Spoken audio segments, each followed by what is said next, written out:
Vijayawada Krishnalanka police station పరిధిలో జరిగిన గాదె Sai Krishna lockup death తీవ్ర సంచలనం సృష్టిస్తోందని, ఈ కేసు విచారణ కోసం ప్రత్యేక దర్యాప్తు బృందాన్ని ఏర్పాటు చేయడాన్ని ఎంఆర్పీఎస్ తరపున పూర్తిగా స్వాగతిస్తున్నామని ఆ సంస్థ వ్యవస్థాపక అధ్యక్షుడు మందకృష్ణ మాదిగ పేర్కొన్నారు. తన కుమారుడిని కోల్పోయిన సాయి కృష్ణ తల్లి పడుతున్న ఆవేదన వర్ణనాతీతమని, బాధితుడి కుటుంబానికి ఎంఆర్పీఎస్ ఎల్లప్పుడూ అండగా ఉంటుందని ఆయన భరోసా ఇచ్చారు. ఘటన జరిగి నెల రోజులు గడుస్తున్నా బాధితులకు ఇంకా పూర్తి న్యాయం జరగకపోవడం, ఇంతవరకు సాయి కృష్ణ మృతదేహం లభించకపోవడం అత్యంత బాధాకరమని ఆవేదన వ్యక్తం చేశారు. సమాజంలో శాంతి భద్రతలను కాపాడాల్సిన కృష్ణలంక సీఐ నాగరాజు పోలీస్ యూనిఫామ్లో రౌడీలా ప్రవర్తించడం తీవ్రంగా ఖండించదగినదన్నారు. కొంతమంది నేరగాళ్లకు అతను సింహస్వప్నం కావచ్చు, కానీ ఈ విషయంలో మాత్రం చట్టాన్ని చేతుల్లోకి తీసుకుని నిజమైన రౌడీ తరహాలోనే వ్యవహరించారని, ఆయన ప్రవర్తించిన తీరు ఏమాత్రం సరైన విధానం కాదని మందకృష్ణ మాదిగ విమర్శించారు. ఏ ప్రభుత్వంలోనైనా సరే పోలీసులు ఇలా చట్టవిరుద్ధంగా ప్రవర్తిస్తే ఆ తప్పు నేరుగా ప్రభుత్వంపైనే పడుతుందని, మరియు ప్రభుత్వ ప్రతిష్ట దెబ్బతింటుందని ఆయన గుర్తు చేశారు. 5వ తారీఖులో తీసుకొచ్చారు స్టేషన్కి.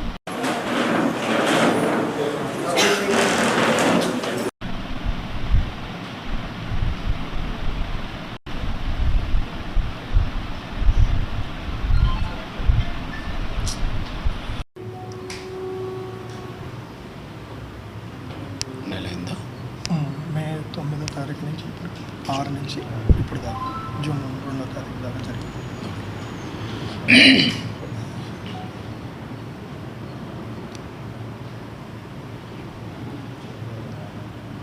కృష్ణలంక పోలీస్ స్టేషన్ పరిధిలో లాకప్ డెత్ గురైన గాదె సాయి కృష్ణ సంఘటన మీద రాష్ట్ర ప్రభుత్వం ఐపీఎస్ ఉన్నతాధికారుల సమక్షంలో ఆధ్వర్యంలో సిట్ ఏర్పాటు చేయడాన్ని ఎంఆర్పీఎస్ స్వాగతిస్తుంది. ఆ విచారణ వేగవంతం కావాలని, విచారణ పరిధిలోకి పేరుపోగు క్రాంతికుమార్ కేసును కూడా తీసుకురావాలని చెప్పి నేను రాష్ట్ర ప్రభుత్వాన్ని డిమాండ్ చేస్తున్నా. ఇక్కడ లాకప్ డెత్ గురైన సాయి కృష్ణ తల్లి బాధను అందరం అర్థం చేసుకోవాలి. నిజంగా ఆమె బాధ వర్ణనాతీతమే. కారణం ఏంటంటే 2 రకాలుగా. ఏ తల్లైనా తన బిడ్డలు ప్రయోజకులు కావాలని కోరుకుంటుంది, గొప్పగా ఎదగాలని కోరుకుంటుంది. కానీ చిన్న వయసులోనే సాయి కృష్ణ మీద పలు కేసులు పడడం, ఏ తల్లి అట్లాంటి కేసులు కొడుకుల మీద ఉండాలని కోరుకోదు, ఏ తల్లి ప్రోత్సహించదు. వివిధ సందర్భాల్లో కేసులలో ఉండి జైలు పాలవుతున్న ప్రతి సందర్భంలో తల్లిగా గాదె విజయలక్ష్మి గారి ఆవేదన అది గుండె పగిలేంత ఆవేదనే ఉంటుంది. అది అందరికి చెప్పుకోకపోవచ్చు. కానీ ఇప్పుడు మరొక బాధ,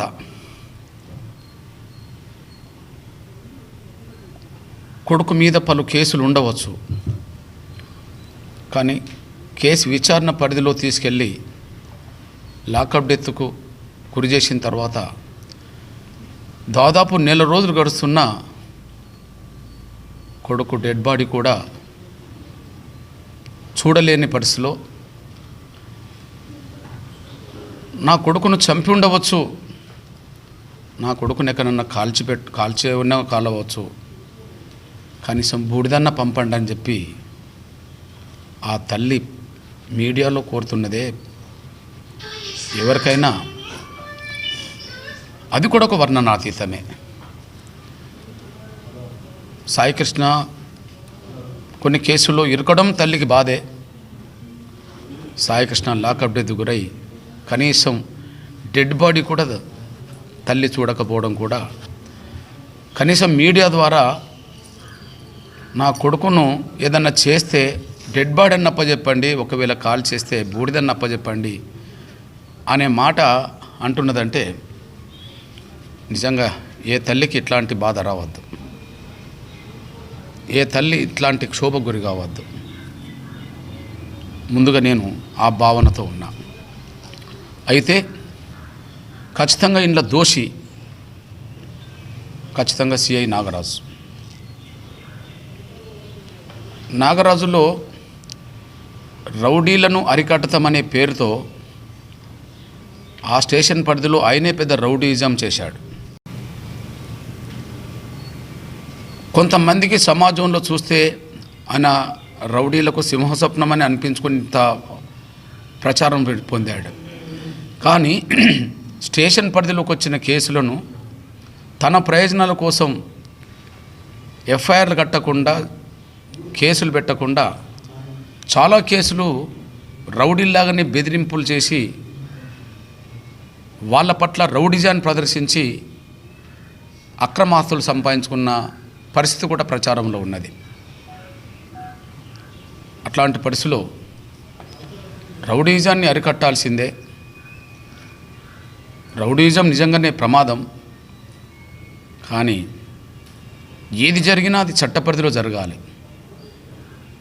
శిక్షలు అనేది న్యాయ వ్యవస్థ చేయాలి. దురదృష్టవశాత్తు మన కేసుల విచారణ జాప్యం జరగడం, నెలలు, సంవత్సరాలు, దశాబ్దాలు పట్టడం కూడా కేసుల విచారణ జరుగుతుంది. ఏదన్నా సంఘటనలో క్రిమినల్ కేసులు ఉంటే వేగవంతంగా విచారణ చేసి శిక్షలు పడితే ఆ శిక్షలు వేయాల్సిన బాధ్యత న్యాయ వ్యవస్థది. చట్టపరంగానే శిక్ష జరగాలి. కానీ పోలీసులే మేమే శిక్షలు వేస్తామంటే అది చట్టవిరుద్ధం. వేగవంతంగా శిక్షలు పడాలి. జాప్యం జరిగిన పేరుతో మేమే శిక్షలు వేస్తామంటే ప్రజాస్వామ్యం, చట్టాలు, రాజ్యాంగం ఒప్పుకోదు. ఇక్కడ నాగరాజు కూడా ఒక అహంకారంతో, ఆధిపత్య ధోరణితోటి, స్వార్థంతో నాగరాజును బలి తీసుకున్నాడు. నాగరాజు బలి తీసుకున్నాడు సాయికృష్ణ మీద ఇంకేమన్నా కేసులుంటే ఆ కేసులను దృష్టిలో పెట్టుకొని మళ్ళీ కోర్టులోకి హాజరుపడితే జైల్లో ఉండేవాడు. లేదా జైలు నుంచి బయటికి రాకుండా చేసే సెక్షన్లుంటే అలా పెట్టిన అభ్యంతరం ఉండేది కాదు. కానీ ఆయనను కొట్టి చంపడం, చంపిన డెడ్ బాడీ కూడా లేకుండా చేయడం, కనీసం తల్లి బూడిదనన్న దిమ్మన్న కూడా అందుబాటులో ఇప్పటికీ పెట్టకపోవడం చూస్తే నాగరాజు ఏ స్థాయిలో రౌడీజాన్ని ప్రదర్శించాడో. ఇప్పటి వరకు లాకప్ డెత్తులు చాలా జరిగినాయి. కానీ ఎక్కడ లాకప్ డెత్ జరిగినా కనీసం ఆ రోజు డెడ్ బాడీ, 2 రోజులు డెడ్ బాడీ కనిపించేది, జరిగిపోయేది. కానీ ఇక్కడ డెడ్ బాడీ లేకుండా పోవడం, 4 రోజులు గడుస్తున్నా కూడా ఎక్కడ ఆ డెడ్ బాడీని వేశారో, ఎక్కడ తగలబెట్టారో అనేది కూడా ఇప్పటివరకు బయటికి రాకపోవడం చూస్తే, అంటే రౌడీజాన్ని అరికట్టే పేరుతో నాగరాజు ఏ స్థాయిలో రౌడీజానికి పాల్పడ్డాడో ఇది ఒక సాక్ష్యంగా కనిపిస్తుంది. ఇది పక్కా పోలీస్ యంత్రాంగంలో ఉండబడే ఒక నాగరాజుకు ఇది వర్తిస్తుంది. నేను పోలీస్ యంత్రాంగానికి విజ్ఞప్తి చేస్తున్నా, మీరు రౌడీజాన్ని అరికట్టాలి, చట్టపరంగా మీరు అరికట్టండి, కఠిన శిక్షలు పడే విధంగా చట్టపరమైన చర్యలు తీసుకోండి. కానీ మీ చేతిలోనే చట్టం ఉండే విధంగా, మీరే చట్టం అనే విధంగా, మీరు వేసిన శిక్షలే ఫైనల్ అయ్యే విధంగా ఎక్కడ వ్యవహరించరాదని, అట్లా వ్యవహరిస్తే ఇప్పుడు రౌడీజానికే నేనే గొప్ప రౌడీని అని చెప్పుకునే నాగరాజు ఇప్పుడు ఎక్కడున్నాడో, భవిష్యత్తులో అట్లాంటి ప్రవర్తన కలిగి ఉన్న ఏ పోలీసులైనా అక్కడనే ఉండాల్సి వస్తుంది అనే విషయం కూడా మర్చిపోవద్దని కూడా గుర్తు చేస్తున్నాను నేను.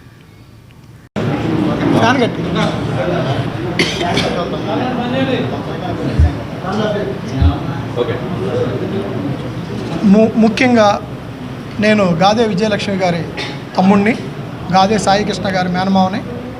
ముఖ్యంగా మా కోసం ఉద్యమాల ముద్దుబిడ్డ మందకృష్ణ మాదిగ్ గారు మా ఇంటికి రావడం జరిగింది. మేము ముందే చెప్పాం, ఈ రాష్ట్రంలో ఏ కులమైనా ఏ మతమైనా ఎవరికన్నా అన్యాయం జరిగితే గొంతెత్తి నేనున్నాననే వ్యక్తి మందకృష్ణ మాదిగ్ గారని మేము ముందు నుంచి చెప్తానే ఉన్నాం. కులాలకి మతాలకి అతీతంగా మా కోసం మా ఇంట్లో ఒక సోదరుడిలాగా మమ్మల్ని ప్రేమగా పలకరించడానికి వచ్చిన మా కృష్ణ మాదిగ్ గారికి, వారికి ఈ రాష్ట్రంలో ఏ తల్లికి అన్యాయం జరిగినా ఇలాగే ప్రశ్నిస్తానికి వస్తారని అనుకున్నాం. అలాగే ఈ రోజున మా ముందుకి రావటం జరిగింది. ఆయనకి మేము యాజన్మాంతం రుణపడి ఉంటామని మీడియా ముఖంగా తెలియజేస్తున్నాం. గాదే విజయలక్ష్మి గారికి, క్రాంతి కుమార్ గారి తల్లిదండ్రులకి జరిగిన అన్యాయం ఇక మీదట ఏ గవర్నమెంట్లో జరగకూడదు. ఒకవేళ జరిగిన ఎడల కృష్ణమాదిగ్ గారిని ఎంటపెట్టుకొని ఉద్యమాల బాట పడతామని మీడియా ముఖంగా తెలియజేయటం అనేది. మీరు ఈ కుటుంబాలని ఆదుకొని వాళ్ళకి తగిన న్యాయం చేసి ఇక్కడ రాజకీయాలకి కులాలకి మతాలకి అతీతంగా ఏ ఒక్క పోలీస్ స్టేషన్లో జరిగిన సంఘటనని రాష్ట్రం మొత్తం మీద ఆపాదించకుండా, ప్రభుత్వం మీద మచ్చ పడకుండా, ప్రభుత్వానికి ఏ విధమైన సంబంధం లేదు, ఇది ఒక కృష్ణలంక పిఎస్లో జరిగిందని మొట్టమొదటి నుంచి చెబుతున్నాము. దీనికి సంబంధించినంత మటుకే మా పోరాటం జరిగింది తప్ప మేము ఎవరిని ఇందులో బాధ్యులు చేయడానికి సిద్ధంగా లేము. మేము మిడిల్ క్లాస్ అని చెప్పాము. మాకేదన్నా అన్యాయం జరిగిన రోజున అందరం కలిసి మళ్ళీ పోరాటం చేస్తాము. ఈ కేసునైతే ఎవరు రాజీ పడలేదు, రాజీ పడబోమని మీడియా ముఖంగా తెలియజేస్తున్నాం. ముఖ్యంగా కృష్ణమాదిగ్ గారికి తెలియజేయంది ఏమనగా, అన్నయ్య మనందరం ఒక తల్లి బిడ్డల్లాగా కలిసి ప్రయాణం చేస్తాం. ఎవరైనా సరే ఈ రాష్ట్రంలో అన్యాయం జరిగితే గొంతెత్తే గొంతుకు ముందు మీదై ఉండాలి. మీ వెనక మేము తమ్ముళ్ళలాగా కలిసి వస్తామని మీడియా ముఖంగా తెలియజేస్తూ సెలవు తీసుకుంటాం.